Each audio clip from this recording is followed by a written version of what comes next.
This week on LTC News, learning about charter change. Make sure that people were informed on this really complicated issue. Progress towards a greener Lowell. City of Lowell is taking some actions to promote clean energy and reduce fossil fuels use. And keeping the spirit of Kerouac alive. A 60th anniversary this year of the publication of On the Road. Stay with us.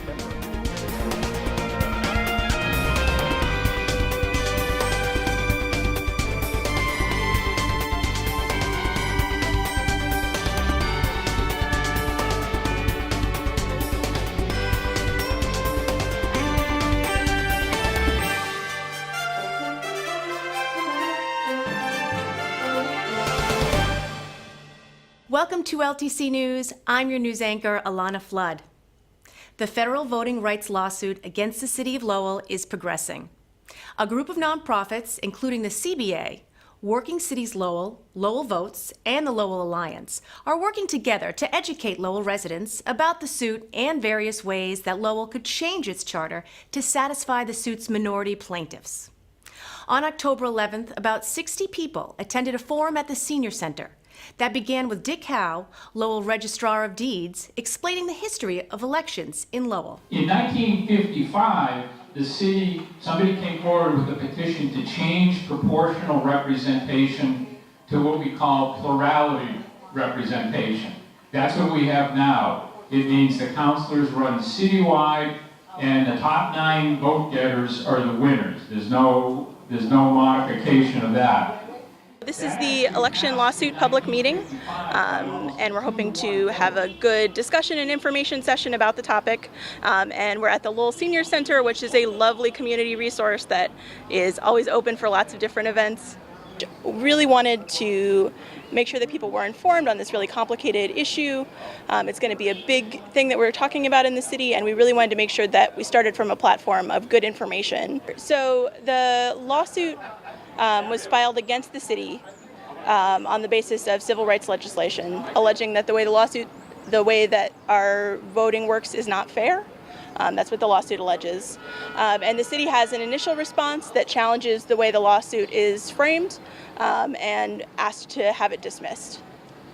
It's an unfortunate situation that it takes a lawsuit for the city to make the charter changes, and I'm in favor of at large and also district representation.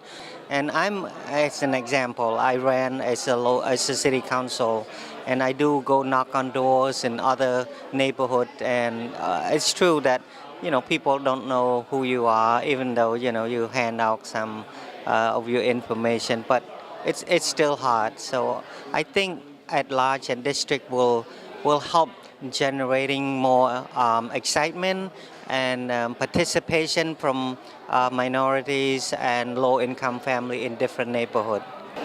Well, ultimately, democracy is about people having a say in who is in power in their city and the voting system that gets people in place. So educating people about the different opportunities, the different types of electoral systems that can exist. We've had very positive reactions, people knowing that it's time for a change and wanting to see that happen so that the elected bodies in Lowell can better reflect the true diversity that Lowell is so known and so celebrated for. It will take a long time to be resolved, as we'll learn more tonight, all the ins and outs and the details of it. We don't expect it to be resolved for at least a year, and it might be 2. And we want people to be informed as the process goes along, and also we want the city and the people of the city to be ready once the change happens that we anticipate will be happening eventually. On October 17th, a federal judge ruled against dismissing the case. LTC News will continue to follow this important issue. And now Brian Dorrington, LTC Director of Municipal Programming, brings us his City Council Synopsis.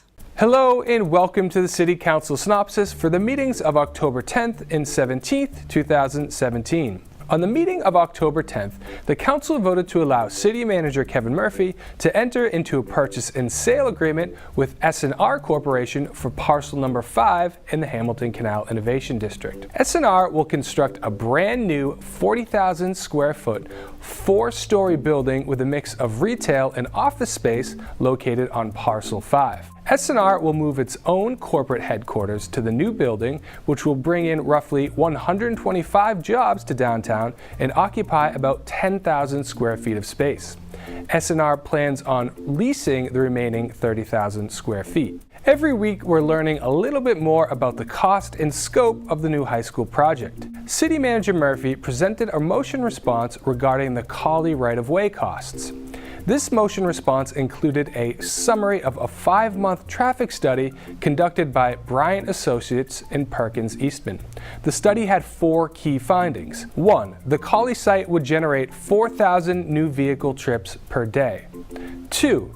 Intersection level of service at Rogers and Douglas, Rogers and Clark, Rogers and Village, Andover and Douglas, and Andover and Clark all would degrade significantly. Number 3, at least 46 buses would be required to transport students. And number 4, there is a lack of sidewalks leading to the school site. To remedy some of these issues, the study recommended new sidewalks be created at a cost of $1,054,500. Many traffic improvements need to be made at a cost between $700,000 and $2.45 million. Busing is estimated to cost anywhere from $0 per year to $3.2 million per year. The study also says a significant amount of trees, rock walls, and lawns will need to be removed. Those costs were not included in this study. Infrastructure improvement costs related to the new high school carried over to the meeting of October 17th. A report regarding flooding and drainage issues recommended that the city include a new $5 million water drainage and retention system due to the increase in additional stormwater and sewage. The administration pointed out that this is a project that needs to be done anyway, whether the school goes to Colley or not, to handle existing drainage issues. Councilor Milanazzo acknowledged that point, but said that the reason this project is being discussed is because we are focused on the area around the Colley site. He is of the belief that the City of Lowell can't afford all of these projects. It should be noted that the state will reimburse the city up to 8% of infrastructure improvements on the footprint of the Colley site. Thomas Bellegarde, Assistant City Manager and Public Works Commissioner, presented a report on the cost of the field replication needed in relation to Article 97. The total cost to replace all of the fields is $1.9 million. It should be noted that part of the field replication process involves using land owned by Chelmsford, which would of course require the approval from that town. Well, that's all I have for you today. Remember, you can watch the meetings in their entirety on LTC Channel 99 or on demand anytime at ltc.org. Thanks for watching and be swell. On Saturday, October 14th, the Lowell Sustainability Council held their 3rd annual Sustainability Summit to exchange ideas, to provide updates on the city's accomplishments, and to outline some goals for the future. The goal of our work on the Sustainability Council and of this summit is to engage a more unified and vocal body of stakeholders here in Lowell. Jonathan Geer, a member of the Sustainability Council, spoke about how to fulfill the city's goal of 100% renewable energy by 2035. City of Lowell is taking some actions to promote clean energy and reduce fossil fuels use, such as municipal solar projects, energy efficiency upgrades, community choice aggregation, municipal fleet replacement, electric vehicle charging stations, and prioritizing public transportation. Lowell Energy Manager Catherine Moses explained how some capital improvements, such as replacing hot water boilers, HVAC upgrades, and LED lighting in parking garages, have benefited the city already. These upgrades have allowed the city to save over 17 million kilowatt hours of electricity, 2.4 million therms of natural gas, $7.1 million in utility bill expenses, and 62,347 metric tons of CO2 equivalents. Students from the Climate Change Coalition at UMass Lowell updated the group on their campus-wide goals to promote education and develop projects that will increase sustainability. And 3, engage in advocacy where institutional change is needed to bring about and solidify such solutions. Members from UTEC recently accompanied Senator Eileen Donahue to the State House to demonstrate how mattresses can be recycled. The demonstration was in support of a bill that Donahue filed to create a commission to study mattress recycling. She called it a double green program because it benefits both the environment and the economy. You know, we right now fail to recycle 95% of the mattresses, and that we just toss them annually. And they obviously don't disappear. They don't go out into the ether. They just end up in a landfill or, you know, crowding, you know, space and the like. So there is a very cost-effective green technique for recycling these. And again, as I said, it's a double benefit. UTech, you know, it's an industry, it's jobs. It makes sense economically, it makes sense environmentally. Hinda Bloom from the Elder Climate Action Group says that everybody can take small steps at home to help the environment. I recycle.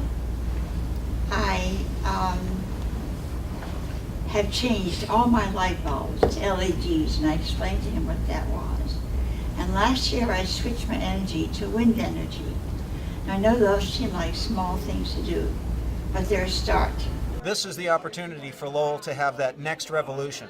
And we did it in the Industrial Revolution. It's now time that we do that next logical step. The Sustainability Council meets the second Thursday of every month and is open to the public. Check the city's website for more information. Each year in October, the organization Lowell Celebrates Kerouac hosts a festival that recognizes author Jack Kerouac's connection to Lowell and Lowell's influence on his work. Visitors come from around the globe to take in the sights and sound of Kerouac's Lowell. Walking tours take literary-minded visitors to locations that Kerouac wrote about in his books. The other night, I had a dream that I was sitting on the sidewalk on Moody Street, Pawtucketville, Lowell, Massachusetts, with a pencil and paper in my hand, saying to myself, describe the wrinkly tar of this sidewalk, also the iron pickets of Textile Institute. This is the Textile Institute. The Worthen House is a favorite spot for open mic poetry and readings. They found him there, you know, now 40 years ago.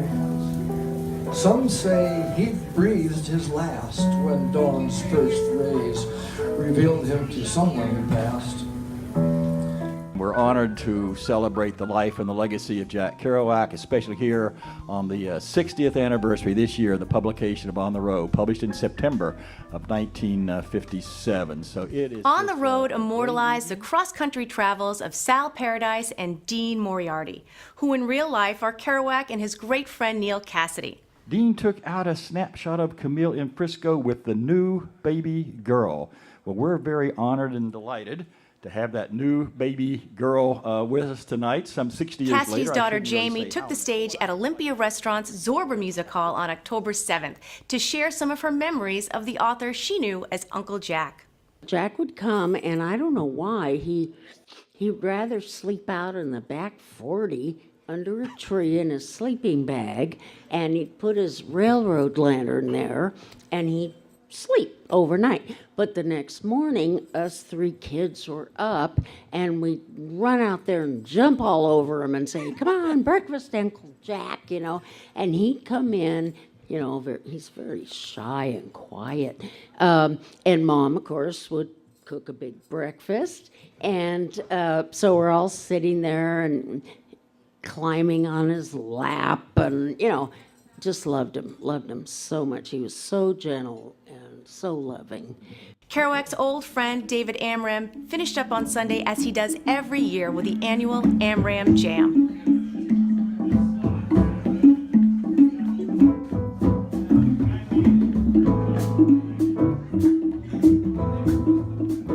In this week's Sunspot, Lowell Sun Enterprise editor Chris Scott sits down with two challengers for the school committee seats, Dominic Leigh and Timothy Blake.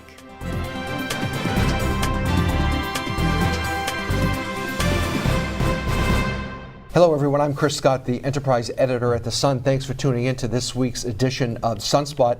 This is the last show before the election that will focus on the candidates for the November 7th election. With me today are the two last challengers for school committee that I haven't interviewed yet.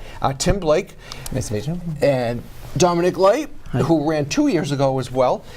These are the last two guys now, the last two school committee challengers that we'll interview. And we'll have another show coming up before the election, but that will be election related. So, without further ado, I'm just going to turn it over to these couple guys. We only have 13 minutes, and I want you to find out as much as you can about these two guys. Tim, just give us a little bit of bio, some biographical information, and why you're running for school committee. Dominic, the same thing. And then we'll try to hit on just a couple of the issues that you guys feel are very important to the school department. So Tim, take it away. Sure. Yeah. So my name is Tim Blake. I'm running for a school committee. I'm currently a school principal. I've been a school administrator for the past 15 years. I've worked in urban areas in Taunton, Medford, and now I currently have worked in Leominster for the past 7 years.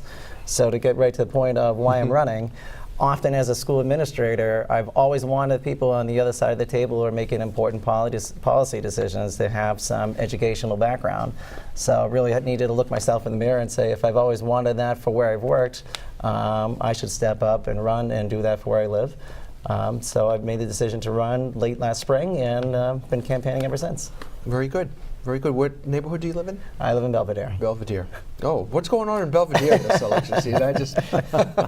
Okay, Dominic, a little bit of biographical information on you as well, please. My name is Dominic Leigh. I ran for school committee 2 years ago, and I'm trying again this year. I live in the Highland on Walker Street.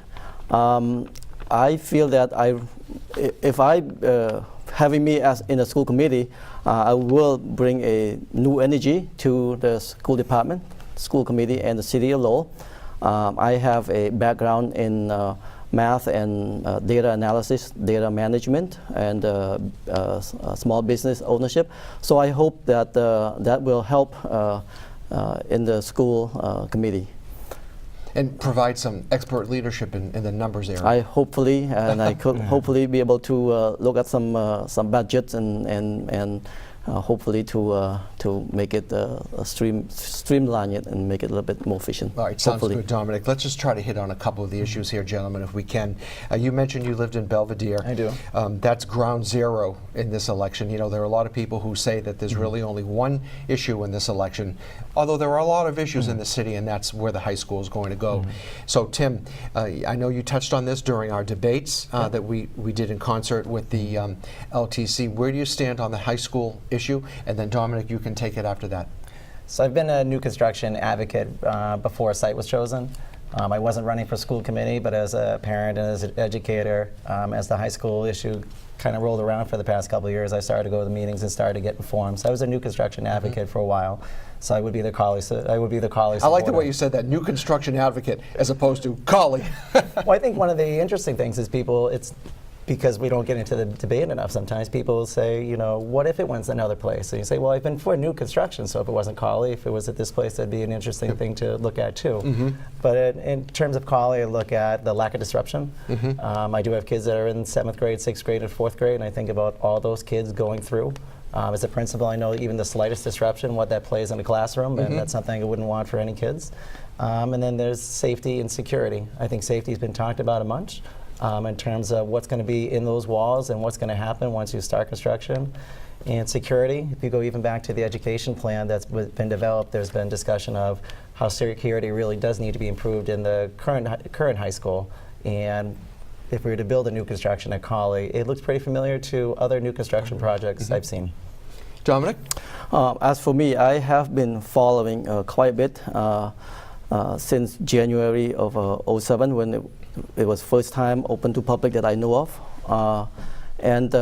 Yeah, I like many things that you said about having new construction. However, I just feel that the location is not right for that new construction. I have supportive of South Common because of centralized location. But for the two choices that we have between downtown and Cawley, I feel that a centralized location is a better place for City of Lowell. Equal access is very important.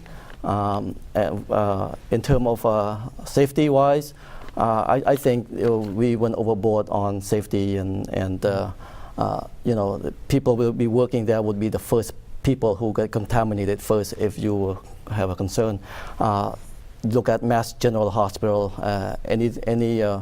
any big buildings in downtown, they do construction while in business all the time, and we have to trust the experts who doing this, that they will take care of the contamination. Okay, I'm going to cut you off just so we can move on, but staying on this issue, okay? Big development over this past weekend where a Middlesex Superior Court judge seemed to have settled an argument pretty definitively when he said that the authority to site a new school rests with the City Council, which, as we all know, voted 5-4 back in June to put it at Cawley.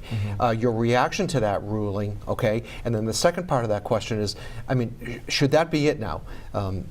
In terms of any appeals that the school committee and the mayor might try to pursue, should they just let it go now and see what develops on November 7th? So I think, first of all, it's not a surprise. I think we all pretty much knew what the process was, so it was disappointing that we spent money really to pursue this. You've seen all the different work orders and things that need to be repaired to the schools. If that $10,000 could have been spent on school repairs, I'm sure there would have been a lot of more happy classroom teachers and kids that would have benefited from that $10,000 being spent elsewhere. So again, I don't think it's a surprise. It was time to move on before it started, and it's time to move on today. Dominic. Yes, surprise and non-surprise. Well, I believe that school committees should have some saying in deciding where the location for the high school is. Just because, school committee, they are the ultimate tenant, pretty much, quote unquote, tenant of the building. So, with the ruling as such, I just felt that I will have to go on with it, but I felt that school committee should have more saying in that deciding where the location is. In staying with this issue, what do you think is going to happen now going forward? The School Building Assistance Bureau for the state is going to be meeting next Wednesday.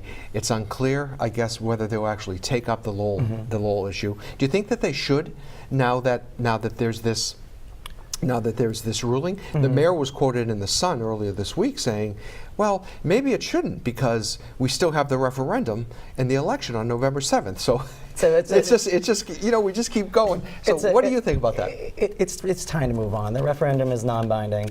I mean, it's time to move on. If people are really concerned about cost, and that's what I hear, like when I watch city council meetings, I hear people worried about cost. How do you get to true cost until you get to the schematic design and you get into the nuts and bolts of what really, really, really needs to happen?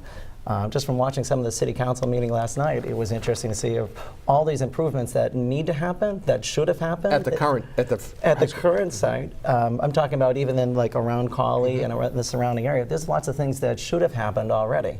Now that the high school is coming in, those improvements are going to happen and be brought to the forefront. So I believe that benefits the neighborhood.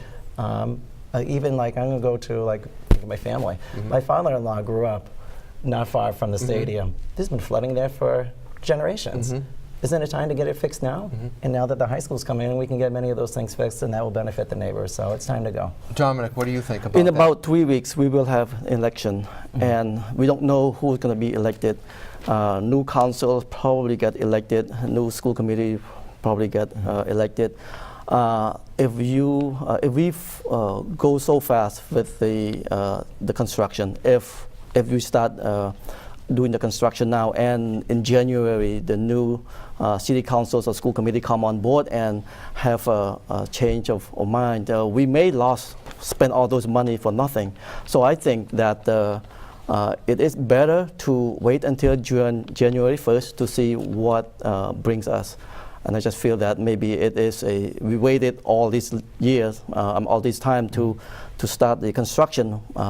3 more weeks, we can wait, I think. Well, construction gets more and more expensive, and the vote was taken June 20th. Not necessarily, unless... the vote was taken June 20th. Sometimes people act like a decision wasn't made. A decision was made. Not necessarily. The cost will start only if you start doing the work. Once you start doing work, yes, you will start losing money if you stop working. But if you haven't started working yet, I think the money is still there and the cost remain the same. Well, just in a few short minutes, we've revealed some stark differences in the way you two guys view this issue. But it's a little microcosm of the entire city. Yeah. The argument that you guys just had has probably played out millions of times over the past several months. So we only have a few minutes left. So what I'd like to do is, Tim, if you could give us, say, your top 3 objectives or a few other issues that you think are really important to the school department that you'd like to address, then Dominic will do the same with you, okay? So quickly, I've told people the number one issue I've talked about with people when I've been going door to door is neighborhood schools. We have 2 minutes, so you got a minute, okay? Yep. So it's neighborhood schools. I haven't had one person tell me yet they wouldn't like to see Lowell go to neighborhood schools.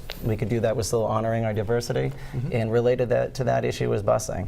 As a school administrator, I've never worked in a district that didn't bus their high school kids. I don't think it's a pipe dream to bus high school kids. It's something that we need to sit down, discuss, and get our kids to school safely. And once they're in school and in class, they can learn and do better.